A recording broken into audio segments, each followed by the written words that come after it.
My name is Stacy Smith. I'm the project director for the I70 Cave Springs to Fairgrounds Design Build project.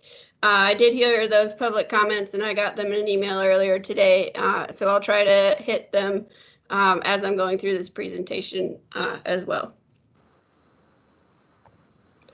I'll give you an overview of the project goals, and the schedule, and what you can expect to see next. So this project is in eastern St. Charles County, picking up where the 5th Street interchange kind of left off at Fairgrounds, and then all the way west 4 miles to Cave Springs Truman interchange. So this interstate is one of the oldest in the country, and so while we've spent money here and we've upgraded it, there's never really been an opportunity to give a set of fresh eyes on the corridor and see what we could improve to the corridor as a whole, not just the interstate. There's a lot of room for improvement here. There's opportunities to increase traffic flow and get those congested interchanges moving better and more safely. So we're doing this design build, and what does that mean? So a standard MoDOT project is, we call it design bid build, where we produce 100% of the plans. Plans go out for bid, contractors bid on it, low bid wins, contractor builds the project, and we inspect it. We've done about 15 projects now statewide, design build, starting with the I-64 project in St. Louis County and City. And this is where, rather than just a competition on the lowest bid on the design, we actually lump design and construction into a single contract, and they compete on both the design and the construction. And so in our design build history, like on the Page Phase 3 364 project, we can really get some innovation and some good ideas from around the country, sometimes around the world, brought to the state of Missouri. So this delivery method, design build, leverages private sector innovation to build on those conceptual designs through a competitive process. So this can result in faster construction with those two, design and construction, working together. This definitely promotes innovation as teams sharpen their pencils and really drive the competition and bring us a lot of innovation. This can actually maximize our federal funds. So to the federal funds point, 80% of we do an 80-20 match on our almost all of our projects. And so, but when it's design build, we're actually eligible for an extra 5% from, so that would be 85% federal funds and 15%, sorry, state funds. So that's maximizing our federal funds. And then also working together on a project team like this can improve the quality of the final product. So we've seen great success with design build. These are just the projects that are in the St. Louis area, starting with the new I-64 project. 3 of them, the Boone Bridge, the Page Phase 3, and the Safety Design Build project, were all in St. Charles County.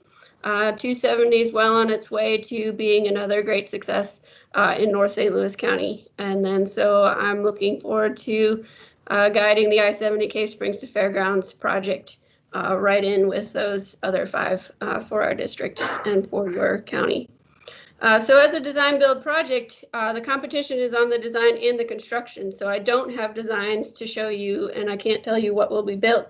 We're going to let the competition take it that way, and let the experts from around the country bring us their great ideas. But so the way we guide these projects then is we come up with design build project goals. And I'm going to present to you our 5 project goals, which are high level measurable goals that we set the vision for the entire project.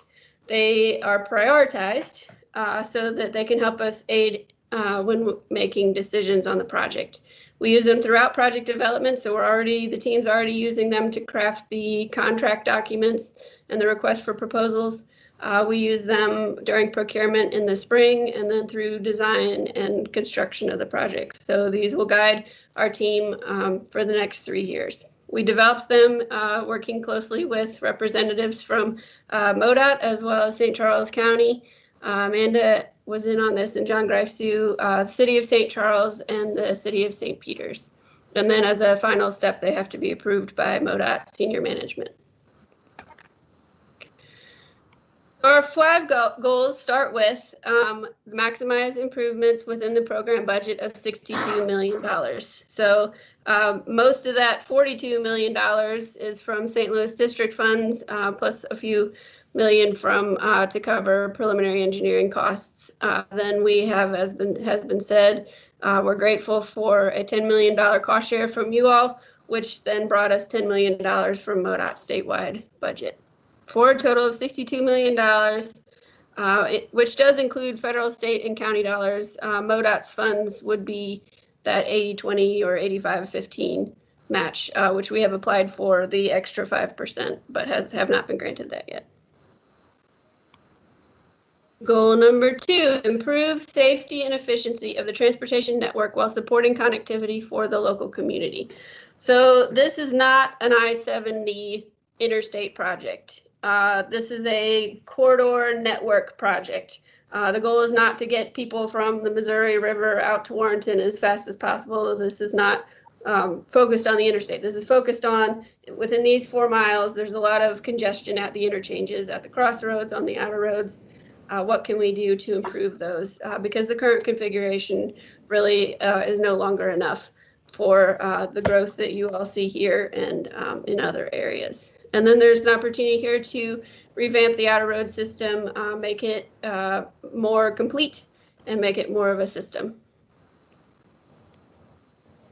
Goal number 3, to provide a durable and maintainable transportation infrastructure that allows for future expansion. All the innovation and the good ideas that come for goal number 2, we can't do those without an eye towards delivering them in a long-lasting manner that our forces can maintain easily. We also need to think about long-term in the future when I70 does need to be improved for greater capacity. It's important that anything we do on this project allows for future expansion. Goal number 4. Minimize impacts to the traveling public during construction while safely delivering the project by November 1st, 2023. So as your resident said, there's great concern what happens during construction, of course. There's ways we can keep the public updated, keep them aware of what can be they can expect as they drive through the work zone, let them know when to avoid the work zone completely. We can use emails, social media, and website updates, put notices up on our message boards. We can also encourage the contractor and designer as part of the competition to find ways to design and construct the project improvements that minimize the number of lane closures or traffic backups or other impacts. And last but not least is goal number 5, to deliver the project using a diverse workforce. So we live and work in a diverse region, and the people that we work with, the people we hire, and the businesses we partner with need to reflect that. So the DBE goals for this project are 20% professional services and 14% construction activities. And we have federal workforce goals for 14.7% minority and 6.9% female. And we're in the process of determining the unappropriate on-the-job training goal. So those are our 5 goals: to maximize improvements for the budget, to look at the network as a whole and improve the efficiency and the safety, as well as the local connectivity in the area, to do that with an eye towards longevity and future expansion, to do that safely and with minimizing impacts during construction, and lastly, to do that in a way that values diversity, both in the businesses and the people. The schedule, we started, we completed a conceptual report last year. Then in June, we got official approval from the Missouri Commission, the MoDOT Commission, to take this as a design build project. That's a requirement of our design build processes. Then in August, we established our project team, and since then I've been working hard on those contract documents for the design build competition. Then moving into the future, in December, we'll have an industry kickoff meeting as well as a public outreach meeting in early December. Then we move into the confidential phase next spring, where we use those goals and the work we've done and the comments we've collected to guide the industry teams as they craft their confidential proposals. Then we'll score those at the end, and then in June, we intend to award this project at the early June MoDOT Commission meeting. Final designs will start soon after that, with construction beginning as early as fall of next year, with an anticipated completion date of the end of 2023. So what can you expect next? After those December meetings, which you're welcome to participate in, my project team will go effectively silent from the beginning of February or late January to early June when we award the project. And that's to protect the integrity of that competition and increase the value that we get out of this process. Once we award the project and execute a contract, then we can come back out to the elected officials and the public and showcase what the best value proposal was. So how can you learn more?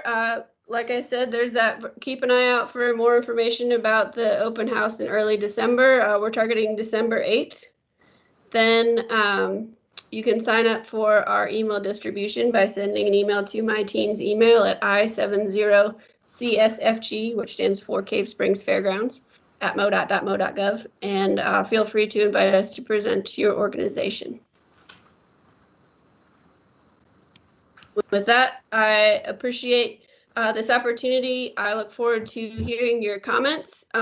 Either send them to the team email address that's here, or attend our public meeting in early December and share them there. I want to know what's important to the community, and we're working closely with Amanda to get some of that, but please feel free to send me your questions and comments, and I'll answer as many as you have time for now.